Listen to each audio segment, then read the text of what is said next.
સુરેન્દ્રનગરના વઢવાણમાં પીજીવીસીએલની ગંભીર બેદરકારીને કારણે એક મોટી દુર્ઘટના સર્જાઈ છે, જેમાં એક યુવકનું કરંટ લાગવાથી મોત થયું છે અને અન્ય એક યુવક ઈજાગ્રસ્ત બન્યો છે.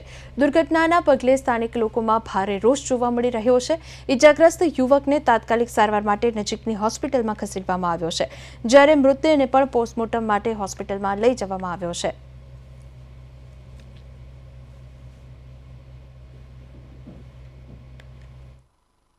આજે સુરેન્દ્રનગરમાં જો વઢવાણમાં કહું, જોરાનગરમાં રતનગર, આખા સુરેન્દ્રનગર વિસ્તારમાં જીઈબીને એટલી બધી બેદરકારી છે.